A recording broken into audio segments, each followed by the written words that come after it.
Thanks, Lucy. And thanks everyone for coming today for Anna's thesis defense. I'm very excited to see her present her excellent work. So Anna is currently employed by the County of Charleston. She has a nice, prestigious, long job title that I can never remember. But in her professional position, she was allowed to and had the opportunity to apply some of her work on her thesis. So I am excited for you to get to hear about the amazing work that she's done. She's put together an excellent committee with Dr. Liz Fry from the Nature Conservancy, Dr. Susan Lovelace, Executive Director of the Sea Grant, South Carolina Sea Grant Consortium, and then Dr. Kendra Stewart, who is the Director of the Riley Center here at the College of Charleston. So without any further delay, I am proud and happy to introduce Anna Kimelblatt. Thank you so much, Matt. I want to take a minute and say thank you so much to Matt as well. This project, I couldn't have done it without your support. You're a fantastic advisor, and I'm so grateful. And same to my committee, Drs. Liz Fly, Susan Lovelace, and Dr. Kendra Stewart. I couldn't have done it without your support as well as my family and friends, especially my parents, Mary and Dave Kimelblatt, and my grandmother, Irene Kimelblatt. Thank you so much for your endless support. So there's scientific consensus that the seas are rising, and anyone who has sat in traffic on Highway 17 at 5 p.m. can tell you that the coastal population in South Carolina seems to be rising just as fast. The effects of coastal population growth seem obvious. It is easy to feel longer travel times and more cars on the road, but the effects of sea level rise aren't always as conspicuous, making them slightly more contentious than Charleston traffic. Compounding this are the uncertainties surrounding sea level rise projections, but nevertheless, we do have concrete evidence of sea level rise. This is a graphic from the City of Charleston sea level rise strategy updated in 2019. The graph on the left is the observed sea level rise in the Charleston Harbor, with the y-axis representing average annual sea level rise in feet and the x-axis representing time. And we do see a generally increasing trend. The graph on the right is sea level rise projections for the Charleston Harbor. We see the uncertainties reflected in this graph in that there is a range of projections, but all of them still show that increasing trend. So we know the seas are rising, it's just a matter of how fast. Some of the most direct evidence that we see in the Charleston area is the increase in the number of sunny day flooding events that we have each year. The City of Charleston sea level rise strategy anticipates that this number could reach 145 days per year if sea level rise continues to go fairly unmitigated. Sunny day flooding is only one of many impacts from sea level rise. Others include rain-induced flooding events, saltwater intrusion, elevated groundwater tables, public health concerns, loss of property, loss of wetlands, road closures, disruptions to daily life, and damaging storm surges. Compounding the issues associated with sea level rise is the astonishing rate of coastal population growth that is occurring in South Carolina. The population of South Carolina has increased about 12% in the last decade. And the town of Bluffton in Beaufort County is a great example of this population boom that we're experiencing. In 2000, Bluffton had just about 1,300 residents, and in just under 2 decades has grown to almost 26,000 residents. Impacts from coastal development are deeply intertwined with impacts from sea level rise. Coastal development is associated with more impervious surfaces, increased stormwater runoff, loss of wetlands, urban sprawl, loss of open space, faster floodwaters, and more people and property at risk from flooding, sea level rise, and all of their associated impacts. The US is already struggling to stay afloat in regards to paying for flood damage. The National Flood Insurance Program is essentially hemorrhaging money, as the amount that they collect in insurance premiums is not nearly enough to cover the amount that they pay out annually in flood insurance claims due to irresponsible development in the floodplain. As the population continues to grow, more development is going to be needed to accommodate new coastal residents. And as more development occurs, more people and property are going to become located within the special flood hazard areas. The more people and property that are located within the special flood hazard areas, the more loss of life and property will occur during storm or flood events, which is going to drive up the damage and repair costs for those events. The US cannot afford the rising costs associated with rising seas and rising populations. Therefore, it is imperative that communities begin to implement new standards of resilience. The geographical location and associated climatological characteristics of a community are what drive their needs in regards to achieving an appropriate urban form. Communities that are impacted by sea level rise and flooding must control future growth by enacting standards that prevent irresponsible development, avoid development in the flood-prone areas, prevent runoff, preserve land features that allow for natural drainage and groundwater recharge, and slow the flow of floodwaters over impervious surfaces. Communities should strive to achieve new standards of resilience when considering appropriate adaptation and mitigation measures that can simultaneously address issues of flooding and coastal development. What's vital to this is a systematic and enforceable way to implement these strategies. There's two types of strategies, structural and non-structural. Structural strategies are comprised of physical construction measures that control or change the direction and or the speed of water. This can include things like dams, seawalls, levees, or channelization projects. Structural projects are often large, expensive, aesthetically unappealing, and quickly outdated.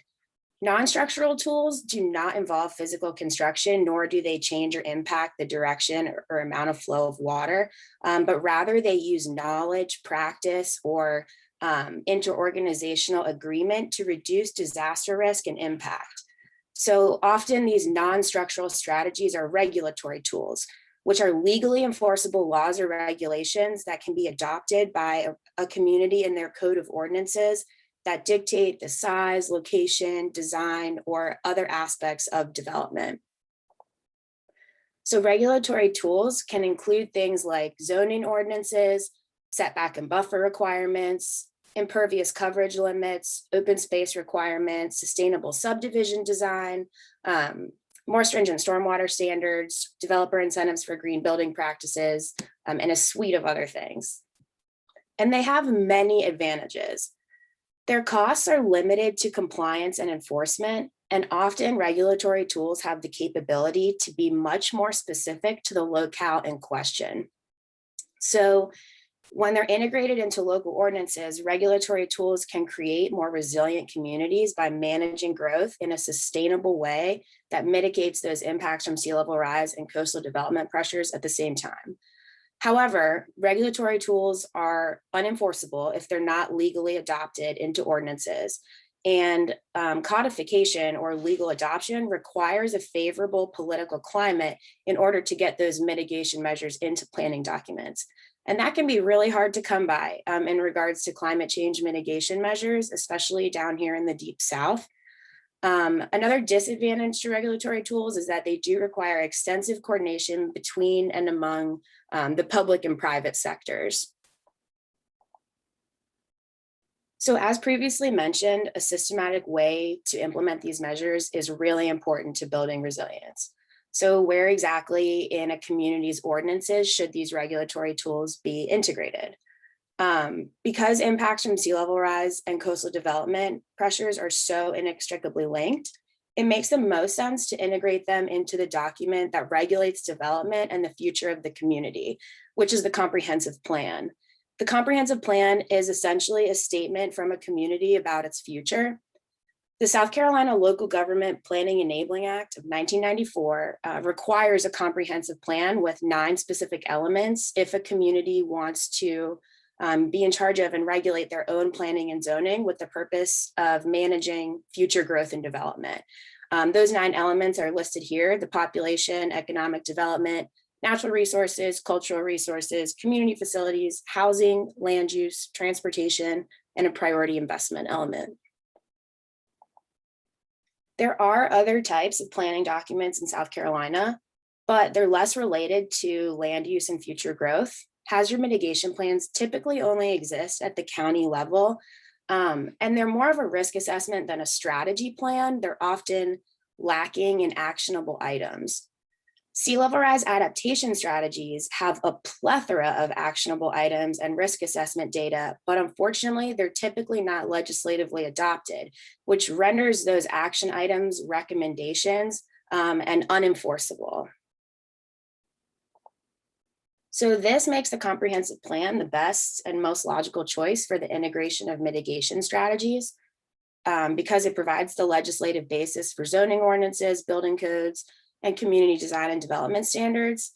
It allows for enforceability and accountability, and it guides community growth and development at both the county and local municipality levels.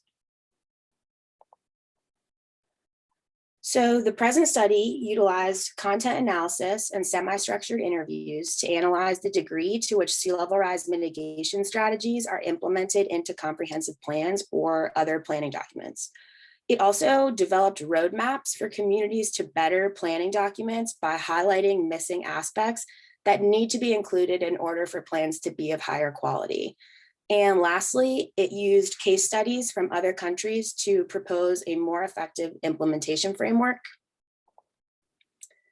The first step was to determine the sample locations and collect the planning documents from those selected locations. Planning documents were collected from the coastal counties of South Carolina, excluding Jasper County. Jasper County has a comparatively very limited coastline and very few substantial municipalities. However, I did include Dorchester and Berkeley counties in the sample selection because of their proximity to the Ashley, Wando, and Cooper rivers and all of the wetlands that are associated with that system. On the left are the sample counties outlined in red. And on the right, you can see the proximity of Dorchester and Berkeley counties to the Ashley, Cooper, and Wando rivers. The blue and green areas are wetlands that are associated with this system. Those are identified by the U.S. Fish and Wildlife Service and accessed through Charleston County's internal GIS server. These are just better zoomed in images of the wetlands that are in close proximity to Dorchester and Berkeley counties. The blue and green wetlands are only those within the jurisdiction of Charleston County. And so if you can look closely, there's actually more wetlands associated with Dorchester and Berkeley identified by black and white grassy patchwork. This table shows all of the municipalities that were chosen in each county, as well as the type of document that was chosen from the municipality to include in the content analysis. Comprehensive plans from the county and local levels, sea level rise strategy documents from the county and local levels, as well as regional comprehensive plans from the county level were included in the analysis. Hazard mitigation plans were not included due to time and manpower constraints, and also because, as previously mentioned, they're not an appropriate place to implement land use strategies. In total, 37 plans were collected and included in the content portion of this study.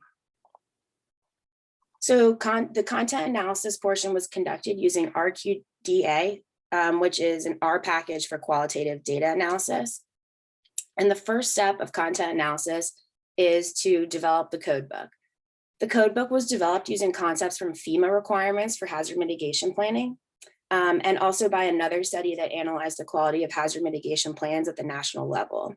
And in all, 12 code categories that were deemed to be important for high plan quality were developed. And within those code categories, each of them contains a list of items that need to be present in the plan in order for it to be considered high quality. So each of these items within the code categories is coded for in a binary fashion. So is or is it not present in the plan? And for every item that is present, it's 1 point. So the coding of these items is additive, and therefore the total presence of the items is equal to the total quality score of the plan. Plans of higher quality therefore have more items present within them than plans of lower quality. This I recognize is challenging to see, but we'll zoom in just a moment. This is the entirety of the data collected from the content analysis, and we'll zoom into Charleston County just so you can see a little better. But starting on the left, we have the municipality, and then you can see the 12 code categories across the top, how many items were present for each code category. There's also the total quality score. whether or not the plan references climate change and sea level rise, the year of adoption or publication, whether or not the plan is legislatively adopted, and the percent population change of the municipality in the last decade. This is what municipalities or counties can use as a roadmap to better quality planning documents. So they can use this and see how many items they scored for each code category and look at where they need to improve in order to improve their quality scores. These are the results of total quality scores organized from highest to lowest. You can see that Horry County scored the highest in regards to sea level rise mitigation planning, followed by Charleston County, City of Conway, Myrtle Beach, and the City of Charleston. This is again the data in its entirety, but this table is sorted by the number of points scored for the implementation code category. It was interesting to sort the data this way in that the 4 plans that all scored the lowest for implementation were all sea level rise strategies. This isn't entirely surprising in that while sea level rise strategies are perhaps the most actionable plans, they're often not legislatively adopted, as I mentioned, and therefore they struggle in regards to implementation. There was a common set of missing elements from the 37 plans as identified in this table.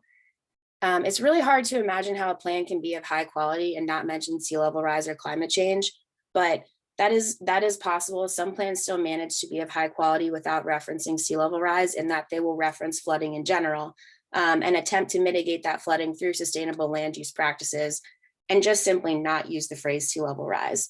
The city of Bluffton is a good example of that. The other commonly missing plan elements were critical facilities like hospitals or fire stations, repetitive loss properties, which are properties that have had multiple flood insurance claims payouts. FEMA's funding options were not mentioned very much, and neither were disproportionately vulnerable populations to sea level rise. But perhaps the most concerning aspect that was missing from most of these plans is a risk assessment and risk assessment data. Risk assessments are a functional relationship between a hazard and a measurable vulnerability unit, which could be the number of lives lost in a storm or the number of single family homes that were flooded in a flooding event. And risk assessments are what dictate the appropriate mitigation strategies for a community. So there should be some type of risk assessment included so that there's evidence that the chosen strategies are going to be sufficient and effective. Selecting and moving forward with mitigation strategies without data from a risk assessment to justify them can cause mistrust and make people more hesitant to implement those strategies. So the second part of this study were semi-structured interviews. Semi-structured interviews were conducted with planners involved in the development of these comprehensive and sea level rise plans. Interviews were conducted with 50% of the selected sample locations. Interviews were semi-structured, which means that all subjects were asked the same set of questions, but they were permitted to expand on other topics, and follow-up questions were also permitted as well in order to obtain additional details. Questions were focused around topics such as available funding, staffing issues, obstacles in the planning process, their perceived level of risk with respect to sea level rise, the level of interjurisdictional or organizational coordination, and their immediate plans or their immediate needs with respect to sea level rise mitigation planning. And there was a clear set of common themes that repeatedly arose throughout these interviews. The first and most common was the unfavorable political climate in regards to climate change and sea level rise mitigation planning. The US is very unique in that there is a large population that doesn't acknowledge the existence of climate change or sea level rise, especially here in the Deep South. And therefore passing legislation to mandate sustainable land use that mitigates future sea level rise impacts can be challenging. Politicians don't want to waste taxpayer money on large scale mitigation projects or lose re-election because they distance themselves from the values of the constituents who originally voted them into office. There's also a general lack of funding for mitigation. This was also mentioned in just about every interview that I talked with each planner. So this really promotes the importance of regulatory tools, which can be implemented with substantially less funding than those large-scale structural projects. Many individuals also noted the lack of coordination among different levels of government and among governmental agencies. And lastly, many of them noted that there is no mandate from higher levels of government that local governments begin planning for sea level rise and climate change. So if we continue to operate with a methodology of disaster reactivity rather than mitigation and proactivity, we will continue to see disruptions of our way of life, more irresponsible development, and higher damage costs from flood events. It is imperative that sea level rise is taken into account when considering future coastal development. So looking at the results from the content analysis and the semi-structured interviews, successful implementation of sea level rise mitigation strategies appears to require a few things: a favorable political climate, the acknowledgement of climate change and sea level rise, adequate funding, and standards that are legally adopted and therefore enforceable. The US and South Carolina are not alone in facing pressures from sea level rise and coastal urbanization. The Philippines is a country facing similar development pressures in urban areas. The capital of Manila actually is projected to be below sea level by 2050. There has, however, been some success at integrating sea level rise mitigation strategies into planning documents in the Philippines by using the participatory watershed land use management method. And the PWLM is a systematic process that uses practical tools and scientific data to integrate mitigation measures into development planning. So in other words, it's a method by which regulatory tools are implemented into planning documents. It's a simple four-step approach. You have a scenario analysis, an impact analysis, the development and selection of mitigation measures, and lastly, the improvement, adoption, or amendment of the land use plan. In theory, this should work in South Carolina. The Philippines have legislation and a governance structure that's really similar to South Carolina in regards to land use planning. They have an act that's similar to the South Carolina Local Government Planning Enabling Act that gives the power to local jurisdictions to regulate their future growth and development if they have a comprehensive land use plan. South Carolina has been really successful with 3 out of 4 of these steps. However, that is thanks to non-governmental agencies such as Sea Grant, the Nature Conservancy, College of Charleston, Coastal Carolina. They have made it so that the data is readily available, and they have developed mitigation measures that could be effective in South Carolina. However, South Carolina seems to fail with the last step, which is the improvement or amendment to the land use plan and the official adoption of those action items that were developed. And so why do we fail at that? Again, the US is unique in its climate change denial and apathy. The Philippines does not have that. Additionally, the Philippines has a federal mandate to plan for climate change, and that forces local governments to shift from reactivity to proactivity. Policymakers don't want to be locked into a single policy pathway for the next decade until the next comprehensive plan update. Lastly, the PWLM promotes very definitive and fixed decisions, and it doesn't really account for the uncertainties of sea level rise. So what would make the PWLM more favorable in South Carolina? Comprehensive plans are only required to be updated every 10 years. If the decisions weren't so fixed and permanent, or if comp plans were updated on a more frequent timescale, governments might be more willing to commit to these action items and strategies. To alleviate all those concerns, a better approach would allow for constant monitoring and modification of the selected mitigation strategies, which would help avoid increased avoidable damage costs and wasted tax dollars. So a better approach would allow for policy change prior to increased avoidable damages, reflect the uncertainties of sea level rise, be fiscally responsible, and use the best available data as soon as it becomes accessible. And that's exactly what the dynamic adaptive policy pathways approach sets out to do. It was developed in New Zealand in response to similar issues that we currently see in South Carolina today in regards to mitigation planning. New Zealand is also an island nation, so it faces similar pressures with respect to sea level rise and its associated impacts. Like the Philippines, New Zealand has a national directive that requires local governments to take sea level rise and climate change into account. Even so, New Zealand struggled to implement adequate mitigation strategies. And so they developed the Dynamic Adaptive Policy Pathways approach. The DAPP approach identifies alternatives or pathways for mitigation strategies that can meet agreed upon goals despite the uncertainties in rate and magnitude of sea level rise, while simultaneously responding to changes when needed, such as when new data becomes available.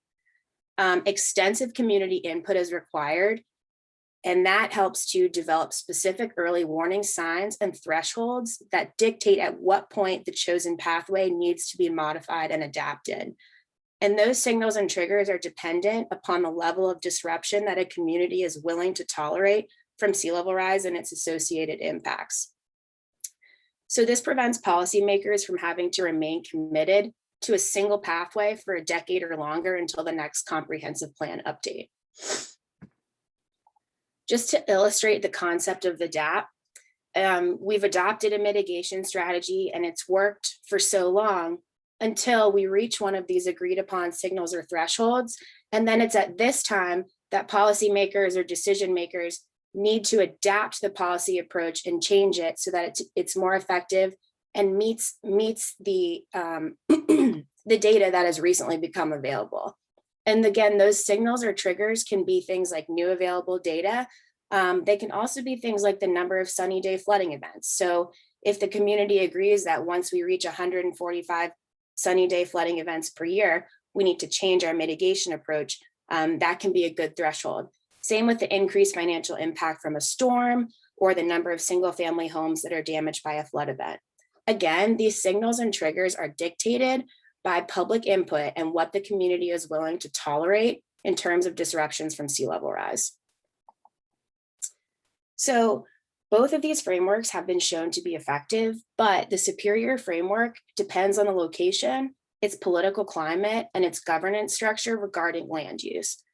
The PWLM is appealing in regards to its simple four-step approach and implementation process, but without a favorable political climate or a federal mandate, it's not likely to be effective in South Carolina. The DAPP is more appealing in that it accounts for the uncertainties surrounding sea level rise projection, and it allows for modification of mitigation strategies on a more frequent basis than the 10-year comprehensive plan updates. So the most effective model in South Carolina would be some type of hybrid framework that combines aspects of the PWLM and the DAPP. It should include the simple four-step implementation process, but allow for modification and adjustment of the selected mitigation strategies when a certain identified threshold is reached. Mitigation strategies can be implemented, therefore, according to more conservative estimates of sea level rise, and then adjusted when new information becomes available. If communities are able to do that, combine the four-step approach of the PWLM with the adaptive nature of the DAPP, they may be able to achieve more public buy-in and less opposition to the implementation of mitigation strategies, which would therefore improve their integration of these sea level rise mitigation strategies into local planning and land use documents. So a combination of the two frameworks would allow for communities to adapt and respond to sea level rise and its impacts as they arise without overcommitting to wasteful or ineffective mitigation strategies, therefore making people who are hesitant more likely to buy in. The impacts from sea level rise and coastal population growth are inextricably linked and should be managed as such. Together, they can cause cumulative effects that can be detrimental to coastal communities, such as decreased water quality, the loss and destruction of property, loss of life, public health concerns, road closures, faster floodwaters, and higher damage costs from flood events. There are a suite of regulatory tools that, if adopted and enforced, could effectively mitigate some of these impacts and thereby contribute to coastal resilience. However, successful implementation of these tools depends on their legislative adoption, which requires a favorable political climate and a systematic policy framework. Additionally, a national directive may be necessary in order to finally turn the political tides on sea level rise mitigation planning. And with that, I'd be happy to take any questions.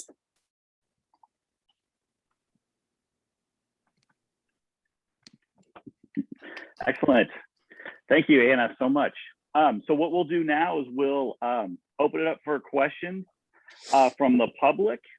And then after the public has grilled Anna for a few hours, we will excuse the public, and then the committee will then grill her for another few hours. So with that, we will open the floor to questions.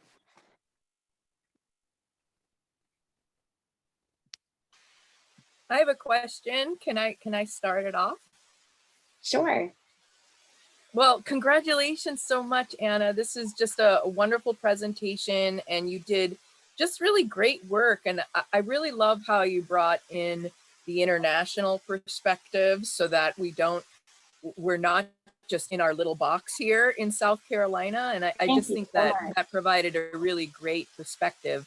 And you packed a lot of information in here. I was just trying to get you to expand a little bit more on why you thought that more of an adaptive management approach was not in and of itself easily implemented here. And then you said that you wanted to suggest a hybrid model. So can you just go over that again? I didn't follow quite that. Sure. So the DAPP is adaptive, but it requires a lot of public input in order to determine those triggers and thresholds. And I think that's something that could be challenging to get here in South Carolina. Additionally, the original policy framework that they laid out has this 10-step implementation process that I think a lot of local governments in South Carolina would look at and be intimidated by, which is why I think combining that simple 4-step approach from the PWLM, in addition to sort of that adaptive nature of the DAPP, is the best route. But I think the main disadvantages of the DAPP would be that long implementation process that could be intimidating, and also the requirement of that extensive public input and getting a community to agree upon those signals and thresholds, I imagine would be very challenging. So I think that's why I think it's important to take aspects from both, maybe. Does that answer? Yeah, no, that's a great explanation. Thanks so much. And again, congratulations to Dr. Nowlin and the rest of your committee for shepherding such an awesome project. Thank you so much.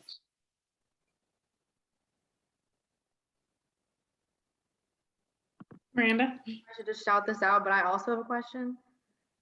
If no Sure. one else does. Okay. So one thing that kind of stuck out to me that I thought was super interesting was this idea of needing the political climate, because I'm a natural scientist. So the idea of climate change and sea level rise it inherently makes sense to me. So it's interesting that people are in opposition to it. So I was wondering if you could just kind of talk through some of the experiences that you had with governmental officials or employees that weren't willing to acknowledge sea level rise and climate change. Sure. More interview subjects than I planned on were actually a little hesitant to use the phrases climate change and sea level rise, which was fairly surprising to me. And you know, of course, it's hard to say if that's a personal belief of theirs, or maybe if it's coming from higher ups who would prefer that they not use such terminology when talking about these types of things.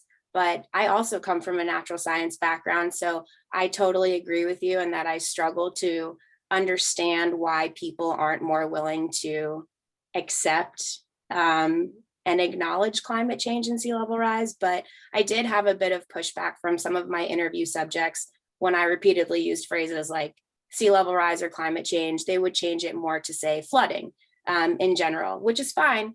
But you know, flooding and sea level rise are not really equal. Does that answer your question? Yes, thank you.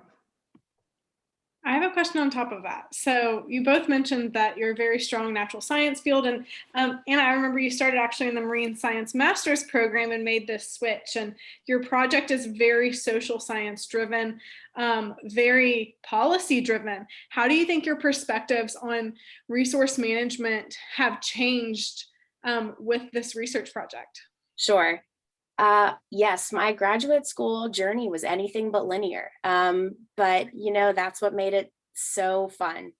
And I think the most important thing I took away from this project is how important it is to be able to take that science and apply it to create policy change.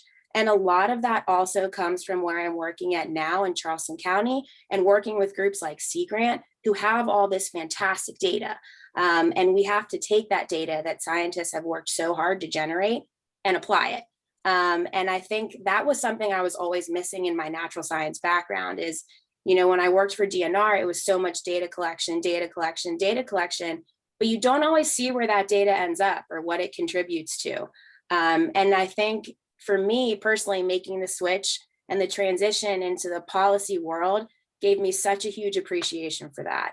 And I'm so glad that I chose a thesis that was social science and policy driven for that reason.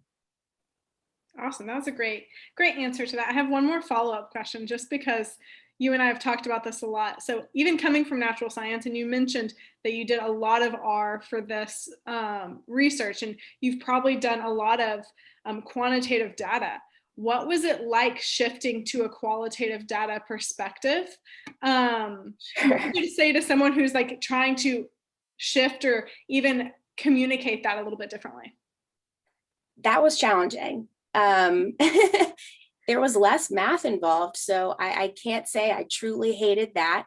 But it was different to be, how do I want to phrase this? That's a great question, Lucy. My previous R experience was all statistics and coding, and this was more relying on myself and less relying on numbers and statistics, and I actually really liked that. I think it definitely was different. Yes, the qualitative versus quantitative data analysis. I'm not sure I can explain it better, Lucy. I'm sorry. No, it's just interesting. We have a lot of students who sort of come from the natural science and then choose to pursue the social science, sometimes with that bias that maybe social science analysis is easier because you are relying on yourself, and it's not. So I was just curious as to what you thought about that. It's not easier. No, there's a lot of self-doubt. But it was good practice. You have to sort of, and I probably went through thousands and thousands of pages over and over and over again because you don't want to miss something, or, you want to check yourself again and make sure that you read it correctly and you understood it correctly and you're coding it correctly. And of course, in my dreams and in Matt's dreams, we had 5 undergrads who came behind me and coded the same documents, but, alas, we weren't that lucky. But it was a fantastic experience. And now I feel great about having, sort of both sides of R and data analysis, for sure. Awesome. Thank you, Anna. Great presentation. Thank you, Lucy.